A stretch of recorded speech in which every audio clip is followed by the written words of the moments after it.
A spotlight, a piano, and a girl. Just sitting there, no introduction, no words, just stillness. You can feel the silence in the room, 1,000 eyes watching, and yet, she doesn't flinch. Her fingers hover above the keys. Then slowly, gently, she plays. No one speaks. No one dares to. Because in that moment, they realize something. This girl couldn't speak, but she didn't need to. But before this moment, there were years of silence. Her name was Aria. Fitting for someone who'd never spoken a word. From the moment she was born, something was different. Doctors said it was neurological. Her vocal cords were fine, but her brain never formed the bridge for speech. She could hear, she could see, she could feel, but she couldn't speak. At age 3, while other kids shouted, laughed, cried aloud, Aria stayed silent. Not because she didn't want to speak, but because she couldn't. And yet, her eyes said everything. Her mother used to whisper to her, "It's okay, sweet girl. One day, the world will hear you."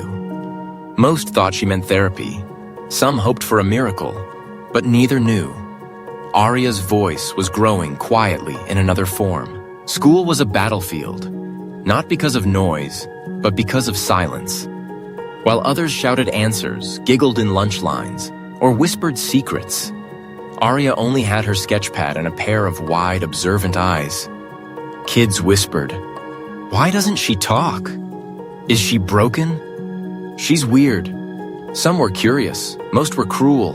Even teachers, well-meaning but untrained, treated her as less capable. She was placed in the back, given simple worksheets, never called on. But Aria wasn't slow. She noticed everything. The way people hesitated before speaking, how eyes darted when someone felt judged, the music hidden in voices, laughter, pain. She couldn't speak, so she listened harder than anyone else. Every afternoon when the house was quiet, she would sit at the piano. Not to play a song, she didn't know any, but to play how her day felt. Some days were heavy chords, others light melodies, and somehow, the piano always understood.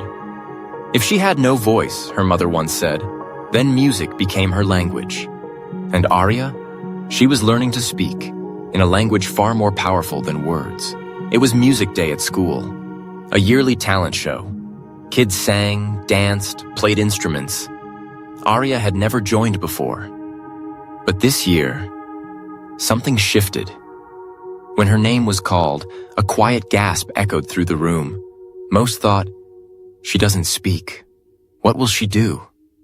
She walked slowly to the stage. No paper, no intro, just her. She sat at the piano, took a deep breath, and let her fingers speak. The first notes were gentle, like someone knocking softly on a locked door.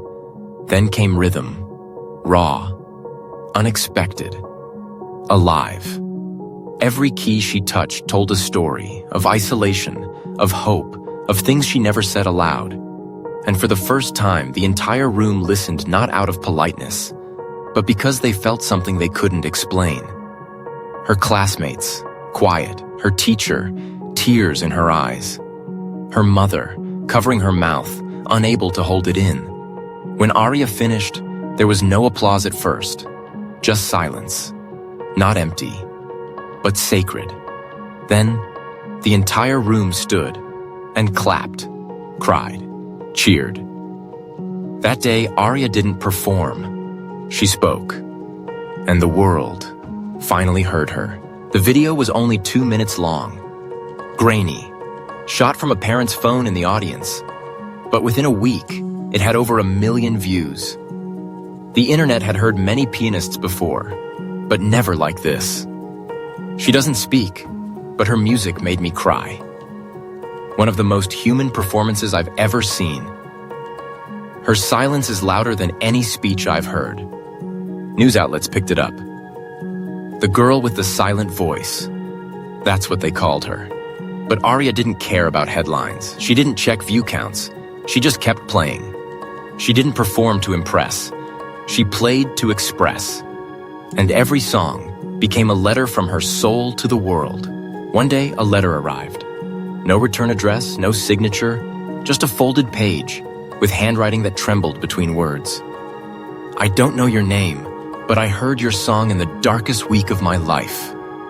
I've struggled with speaking too, not because I can't, but because I'm afraid to. But when I heard your music, I felt understood. For the first time, someone spoke my pain without saying anything. Aria read it once, then again, and again. She didn't cry, not at first. She just stared at the piano in front of her, not as an instrument anymore, but as a bridge. That moment changed everything. She realized her music wasn't about her. It was about others like her. The quiet ones, the broken ones, the ones who feel too much and say too little. If I can be their voice, Aria whispered in her mind, then I never really needed words. Aria never craved the stage. She craved connection. So instead of touring, she opened a small studio in her neighborhood. Not fancy, just a worn piano, a few beanbags, and a sign on the door. For those who feel too much to speak. Her students? A boy with a stutter. A girl who hadn't spoken since her parents' divorce. A teen who'd been bullied into silence. They didn't need music degrees, just the courage to try. Aria never gave them sheet music. She gave them freedom. Play how you feel today, she would gesture.